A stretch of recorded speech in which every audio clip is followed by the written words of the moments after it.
Hello there! In today's video I would like to show you the process of making a doll of Ahsoka Tano from Star Wars out of this Monster High Cleo doll. The first steps are always the same. I cut her hair and put her head into boiling water without any mercy. This step will make the rubber softer so I can remove her head without breaking her neck piece. To not waste hot water, I also use it for this Barbie doll's head. Later you will see what her purpose is. As you can see, the connection in her legs became loose, so I'm going to replace the rubber band with a fresh one. My rubber band is not exactly right, but it does its job.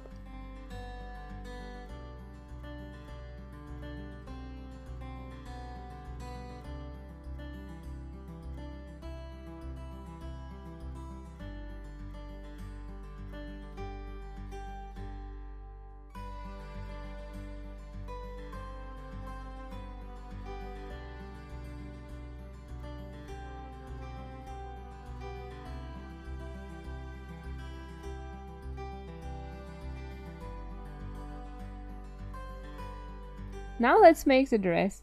I picked this fabric that's normally used for making swimming suits. Since this fabric is very stretchy, the pattern can have a simpler form and in general will be smaller than if I would use normal fabric. But I don't know how much smaller, so I make the pattern directly on the doll.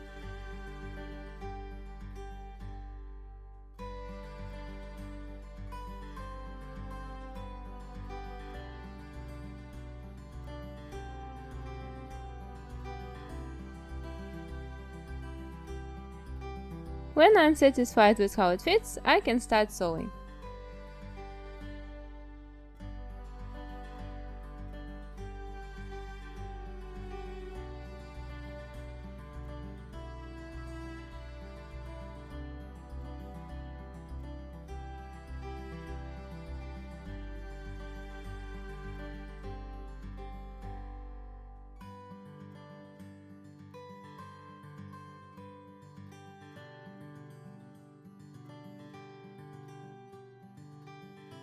Next up are the sleeves. I make them a bit longer than needed because it have to cover half of the hand as well.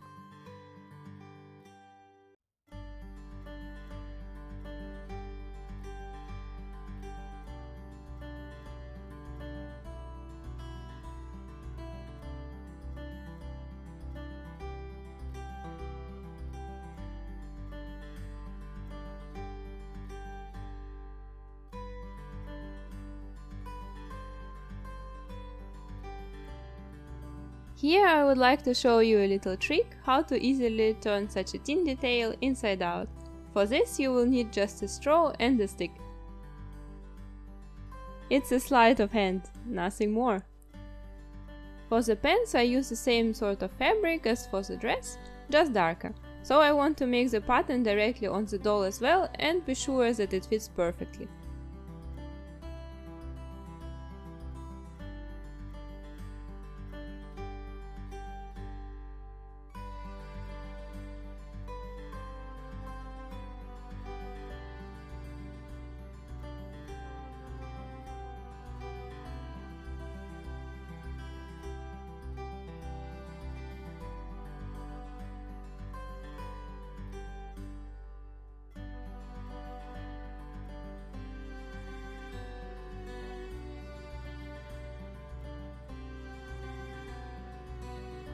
This method of course is not very accurate, but I will make it work. After transferring the pattern on the paper, I make sure that the knee and everything below is symmetrical.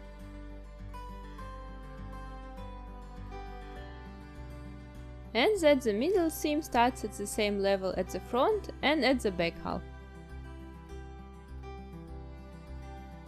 And additionally I make sure that the back side is a bit longer than the front, because it has to cover the buttocks properly. Midway through I had to correct the size a bit, because I forgot that I actually included the seam allowance in the pattern already, and then added it second time. Oopsie! Now when the mistake is fixed, I turn one of the legs inside out using the straw trick.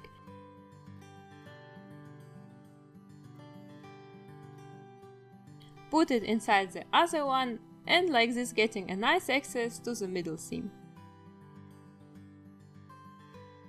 The last touch will be fixing the rubber band to the waistline of the pants. To gather the pants along the band evenly, I stretch it around my fingers and then fix with zigzag stitches by hand. It's important to use stretchy types of stitches for the stretchy details, so it will not break from the pressure in the future. This was the last part in sewing, now let's switch to crafting. For the shoes, I will just modify this Monster High Fear Leader shoes and make them very basic.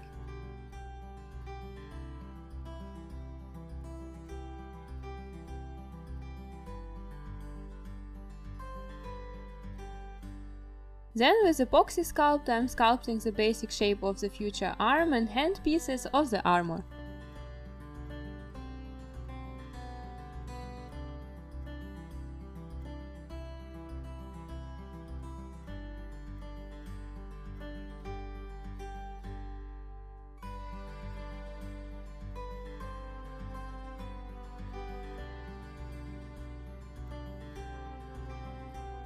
All of the other pieces I decided to make out of Warbler thermoplastic.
I didn't like the texture of the plastic, so I will cover the details with a thin layer of epoxy sculpt later.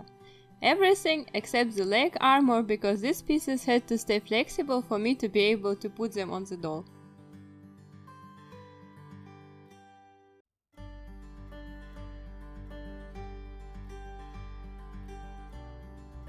After each sculpting comes sanding, and only then I can apply more details.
Working on the face is the hardest thing for me, and I still have a lot to learn in this regard, but I am not someone who gives up easily.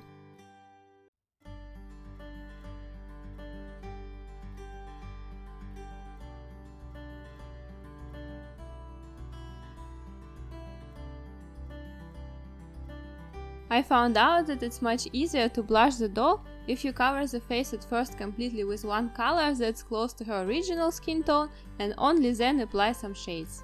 This step makes it easier to blend the pastels and makes the makeup more natural.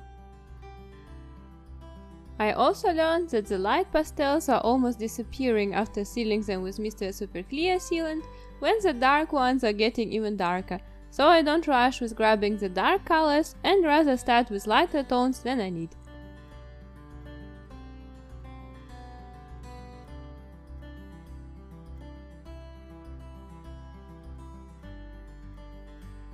The other thing I learned is how tricky Mr. Super Clear actually is. Why tricky? Because if you spray too much, pencil will not draw on it because it gets slippery. But if you spray not enough, then pencils are not drawing on the vinyl. This is one more reason to start the repaint with blushing. Like this, I make sure that there are enough layers of the sealant, but not too much, because there are some layers of the pastels in between. These are the few conclusions I made for myself as a starter, so please tell me if you had similar experiences or different ones.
The head tails of Ahsoka I'm going to sculpt with silk clay because it's light and flexible.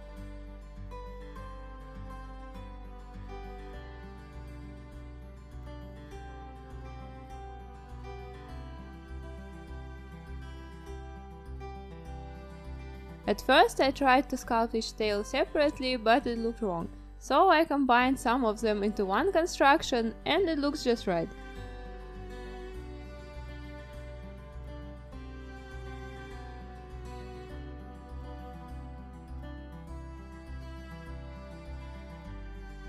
I let it dry on the doll, and when the piece is stable enough, I continue adding more material where it's needed.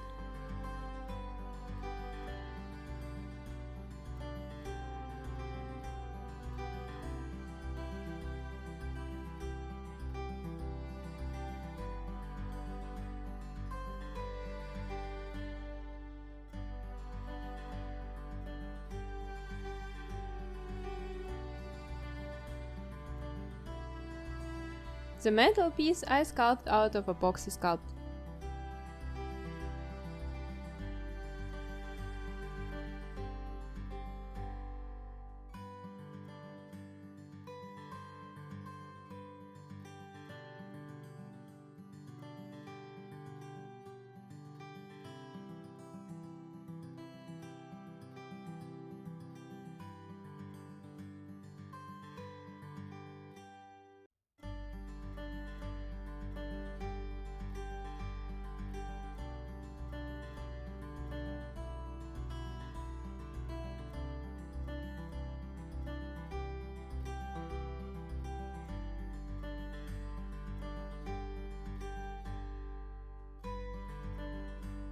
When all of the armor is finally done, it's time to paint everything.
In the end, I found out that I actually picked the wrong grey and quickly changed it while nobody sees.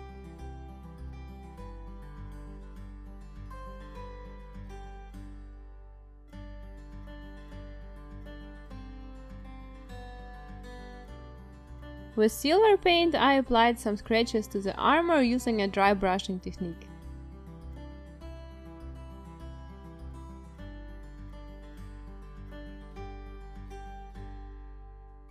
I want the greenish-grey parts to be oxidized metal, then grey dry brushed parts are the old scratches that are a bit oxidized, and silver counts as fresh scratches.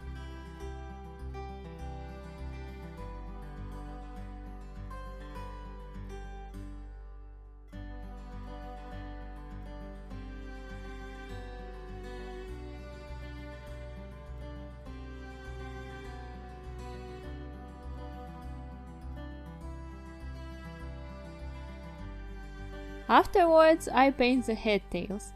At first I painted everything white, and now I draw the stripes. I should have sketched them first. In the end it worked fine, of course, but I had to correct a lot.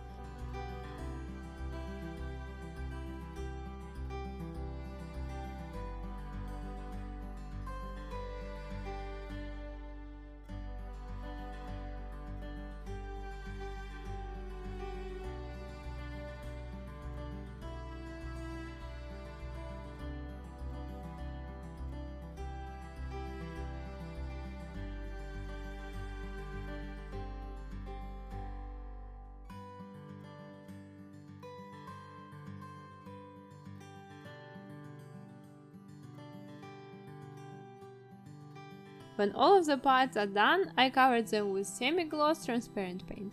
It makes all of the colors more saturated and just pulls everything together.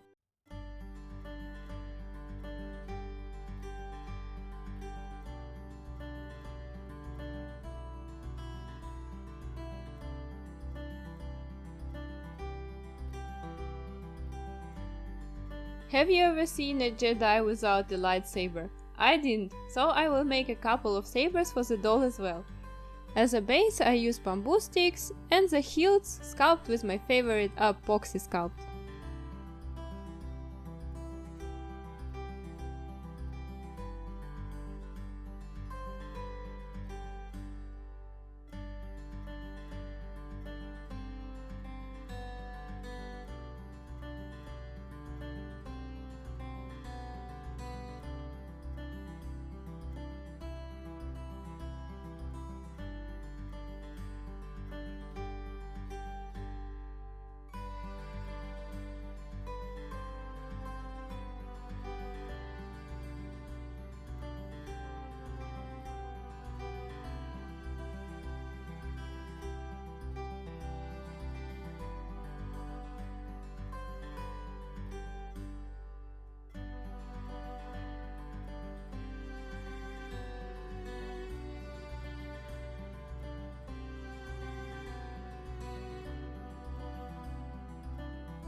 I have in mind to paint the sabers with glowing in the dark paint that I used for a couple of other projects already, and it worked so well that I want to use it everywhere and on everything.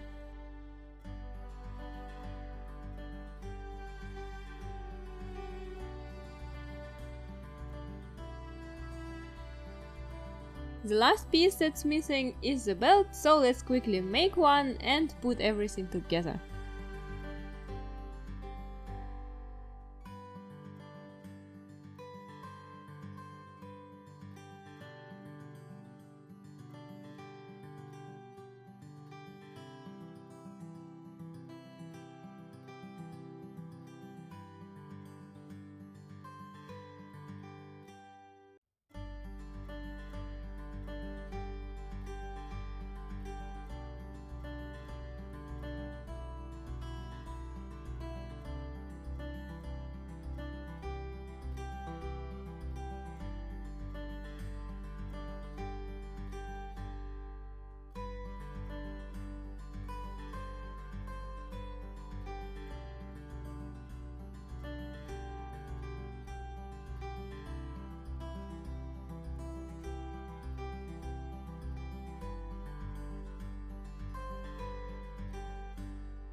The head tails are hard to put on. I've got a feeling that the steel clay actually shrinks after drying, so I will keep this in mind in the future.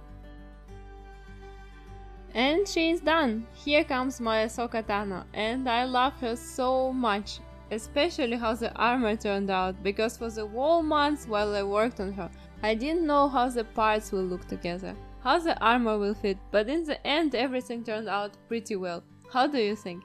Please write your opinion in the comments. If you have questions, go ahead and ask. I will be there to answer. Thank you so much for watching, and may the Force be with you.